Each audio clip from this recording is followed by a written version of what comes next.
ఇక బీసీలకు 13 జడ్పీలు 237 ఎంపీపీ జడ్పీటీసీలు 2421 ఎంపీటీసీ స్థానాలు కూడా 12760 జీపీలో మన రాష్ట్రంలో మొత్తం ఇప్పటి వరకు 12760 గ్రామ పంచాయతీలు అయినాయి. ఇంతకుముందు 12756 సంథింగ్ ఉంటే కొన్ని పెరిగినాయి.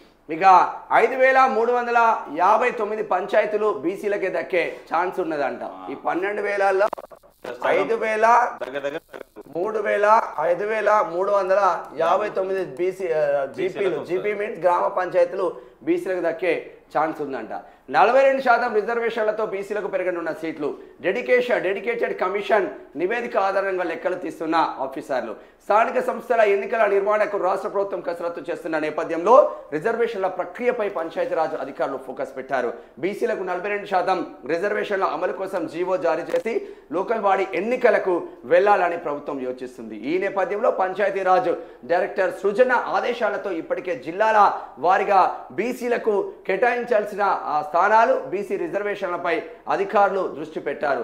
రిజర్వేషన్లకు సంబంధించి కలెక్టర్లు, జడ్పీ సీఈఓలు, డిపిఓలకు ఇప్పటికే మార్గదర్శకాలు సైతం జారీ చేశారు.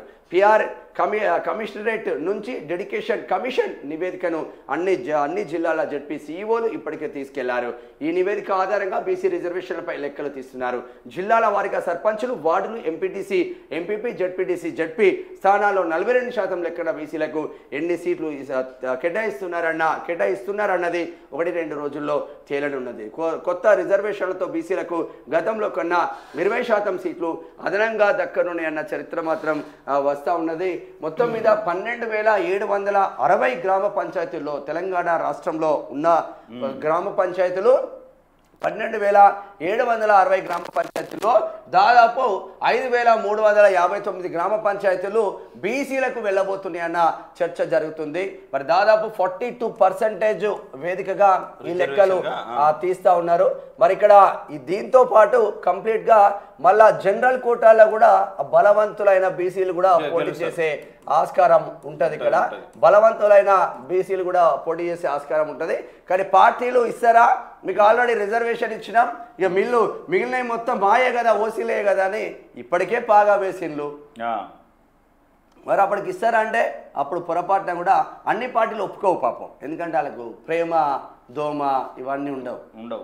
మనోళ్ళు పైకి రావాలని వాళ్ళకు ప్రేమ ఉంటుంది. బీసీలకు పైకి రావాలని బీసీ ఉద్యమాలు జరుగుతూ ఉన్నాయి. బీసీ వాట్సాప్ గ్రూపులు జరిగినాయి. బీసీ ఇంటలెక్చువల్ గ్రూప్స్ రెడీ అయినాయి. బీసీ ఉద్యమకారుల గ్రూప్స్ రెడీ అయినాయి. బీసీ కళాకారుల గ్రూప్స్ రెడీ అయినాయి. ఎక్కడ చూసినా కూడా బీసీ నినాదం జరుగుతుంది. ఎందుకంటే స్వతంత్ర భారతదేశంలో 79 సంవత్సరాల స్వతంత్ర భారతదేశంలో కనీసం బీసీలు పొలిటికల్లీ అన్టచబుల్గా వెళ్ళిపోయిన పరిస్థితి. బాబాసాహెబ్ అంబేద్కర్ అనే దేవుడి పుణ్యాన ఎస్సీ ఎస్టీలకు రిజర్వేషన్లు వచ్చినాయి. కానీ బీసీలకు ఇంతవరకు ఎక్కడా రిజర్వేషన్ లేదు. కేంద్రంలో బీసీ మంత్రిత్వ శాఖ లేదు, రాష్ట్రంలో బీసీ మంత్రిత్వ శాఖ లేదు. మరి 60% ఉన్న బీసీలకు ఒక మంత్రిత్వ శాఖ పెట్టలేని దుస్థితిలో కేంద్ర రాష్ట్ర సర్కారులు ఉన్నాయని చెప్పుకోవచ్చు. 79 సంవత్సరాల స్వతంత్ర భారతదేశంలో 50 సంవత్సరాల పైచిలుకు ఏలిన కాంగ్రెస్ ఎందుకో బీసీ మంత్రిత్వ శాఖ పెట్టలేదే. 10-11 సంవత్సరాలు ఏలిన భారతీయ జనతా పార్టీ ఎందుకో బీసీ మంత్రిత్వ శాఖ పెట్టలేదే. రాష్ట్రాన్ని ఉద్ధరించినామని చెప్పుకుంటున్న ఈ పాలకులందరూ బీసీ మంత్రిత్వ శాఖ పెట్టలేదే. చెప్పేది ఒకటి, చేసేది ఒకటి. ఇది గమ్మతుండదు. స్మగ్లింగ్ ల్యాండ్ క్రూజర్లలో కేటీఆర్, కేంద్ర మంత్రి బండి సంజయ్ సంచలన ఆరోపణ. అవి లగ్జరీ కార్ల స్కామ్ నిందితుడు బసరత్ ఖాన్ దిగుమతి చేసినవే. కేసీఆర్ ఫ్యామిలీకి చెందిన కంపెనీల పేర్లతో రిజిస్ట్రేషన్. స్కామ్లో ఆ ఫ్యామిలీ నేరుగా ప్రయోజనం పొంది ఉండవచ్చు. వాస్తవాలు రాబట్టేందుకు ఎంక్వైరీ జరగాలని ట్వీట్. హైదరాబాద్కు చెందిన బసరత్ ఖాన్ను మే 16న అరెస్ట్ చేసిన డిఆర్ఐ. మరి ఏం జరుగుతుంది? ఇది నిన్న కొంచెం మిస్ అయింది. వాస్తవంగా నిన్న చెప్దాం అనుకుంటా, చాలా మిస్ అయింది. ఒకసారి ఇది పూర్తిగా చూద్దాం. పూర్తిగా చూసిన తర్వాత దాని సంగతి ఏందో చూద్దాం. నిన్న బండి సంజయ్ ట్వీట్ చేసుడుతోనే పెద్ద ఎత్తున ఉద్యమం అయితే స్టార్ట్ అయిందని చెప్పుకోవచ్చు.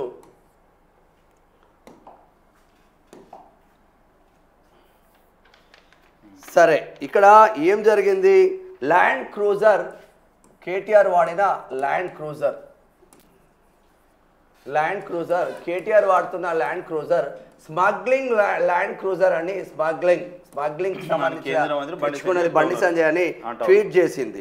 మరి బస్రత్ ఖాన్ అనేటోడు ఇక్కడ కేటీఆర్ కు బస్రత్ ఖాన్ అన్నటువంటి మొన్ననే జైలు నుంచి బయటకు వచ్చిండు. వాడు స్మగ్లింగ్ గూడ్స్ వీడొక 9 ల్యాండ్ క్రూజర్లను చేసినట్టు అక్కడ చెప్పుకొస్తున్న పరిస్థితి మాత్రం ఉన్నారు. మరి కేటీఆర్ ఎంత కొన్నాడు, కేటీఆర్ ఇక్కడ ఎంత కొన్నాడు అంటే దీనికి ఆన్సర్ లేని పరిస్థితి. కారు ఎంత కొన్నాడు అంటే ఆన్సర్ లేని పరిస్థితి మాత్రం ఉన్నాయని చెప్పుకోవచ్చు.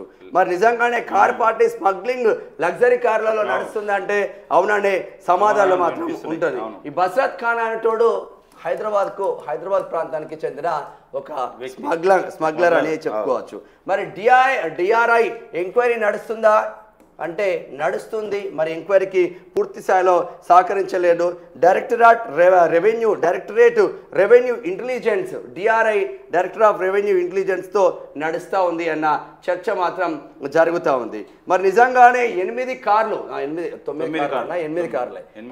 కార్లు ఏమైంది ఇప్పుడు కేటీఆర్ వాడే కారు ఎటుపోతుంది, కేటీఆర్ వాడే కారు ఏమైతుంది, TS09D6666 ఈ కారు ఎక్కడి నుంచి కేటీఆర్కి వచ్చింది అనేది బండి సంజయ్ ట్వీట్ చేసిన పరిస్థితి మాత్రం ఉంది అని చెప్పుకోవచ్చు. మరి ఎటు పోయింది, ఎక్కడి నుంచి వచ్చింది కారు అనేది చూస్తే ఇందులో పెద్ద తలకాయలు ఉన్నాయా, మరి ఏం జరుగుతుందో అర్థం కాని పరిస్థితిలో మాత్రం ఉన్నది.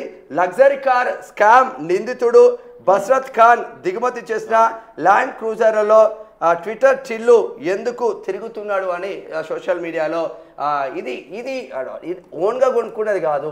ఈయన బసరత్ ఖాన్ స్మగ్లింగ్ చేసిన కార్లో కేటీఆర్ ఎందుకు తిరుగుతున్నాడు అనేది క్వశ్చన్. దీనికి ఆన్సర్ ఎక్కడన్నా ఉంటే మీ దగ్గర చెప్పండి. మరి నిజంగానే ఆ కార్ కేసీఆర్ కుటుంబానికి సంబంధించిన కంపెనీ పేర్లతో ఎందుకు రిజిస్టర్ అయింది, మీ కంపెనీ పేర్లతో ఎందుకు రిజిస్టర్ అయింది, కంపెనీ పేర్లతో ఏం సంబంధం, పేర్లతో ఎందుకు రిజిస్టర్ అయింది, అసలు మీకేం సంబంధం అన్న ఆ చర్చ కూడా జరుగుతూ ఉంది. ఈ కంపెనీ కూడా ఎవరి దగ్గర ఉంది కంపెనీ అనేది కూడా చర్చలు మాత్రం జరుగుతూ ఉంది అని చెప్పుకోవచ్చు. ఈ కంపెనీ పేరు present at home hospitality private limited అనే కంపెనీ పేర్ల మీద ఉంది. హాస్పిటాలిటీ ప్రైవేట్ లిమిటెడ్ అనే కంపెనీ పేరు మీద ఇక్కడ కంపెనీ పేరు మీద ఉంది. ఈ కంపెనీ మరి ఎవరిదయ్యా అంటే ఈ కంపెనీ డైరెక్టర్ గా కేటీఆర్ సతీమణి శైలజ ఉంది. శైలజ పేరు శాలిని కావచ్చు,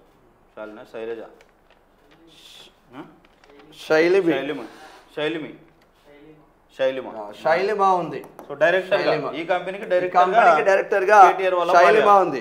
మరి ఇన్వెస్టిగేషన్ ఎటుపోయింది, మరి బస్రత్ ఖాన్ ఎవరు, బస్రత్ ఖాన్ కు కేటీఆర్ కు స్మగ్లింగ్ చేసే బస్రత్ ఖాన్ కు కేటీఆర్ కు ఏం సంబంధం అనేది ఇక్కడ క్వశ్చన్ మార్క్ గా మారిపోయిన పరిస్థితి మాత్రం ఉంది అని చెప్పుకోవచ్చు. మరి మార్కెట్ ధర చెల్లించారా, మార్కెట్ ధర ప్రకారం దీనికి మార్కెట్ ధర చెల్లించారా, ఒక 2 కోట్ల 3 కోట్ల మార్కెట్ ధర చెల్లించారా, మార్కెట్ ధర ప్రకారం ఇది నిజంగానే కొనుగోలు చేసిందా లేదా తక్కువ చూపించి కొనుగోలు చేసిందా, మార్కెట్ ధర చెల్లించి కొనుగోలు చేసిందా తక్కువ చూపించి కొనుగోలు చేసిందా, మరి నిజంగా ఇక్కడ పేమెంట్లు బినామీ పేర్లతోనా, నకిలీ ఆదాయమా లేక మనీ లాండరింగ్ ద్వారానా, ఈ పేమెంట్లు అనేది మరి కేటీఆర్ఏ చేసిందా పేమెంట్లు, మరి లేదంటే ఏదైనా బినామీ పెట్టుకొని ఇక్కడ పేమెంట్లు చేసిందా అనేది చర్చ మాత్రం జరుగుతూ ఉంది.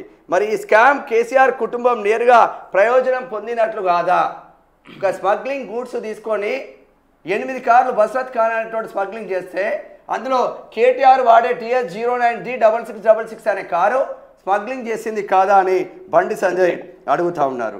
మరి వాస్తవాలు బయటికి రావాలి, సంబంధిత శాఖల ఇన్వెస్టిగేషన్ నడవాలని బండి సంజయ్ నిన్న ట్వీట్ చేసిన పరిస్థితి మాత్రం ఉన్నది. మరి ఒక్క ట్వీట్కే ఉలిక్కి పడతా ఉన్నారు టిఆర్ఎస్ బీఆర్ఎస్, ఒక్క ట్వీట్కే.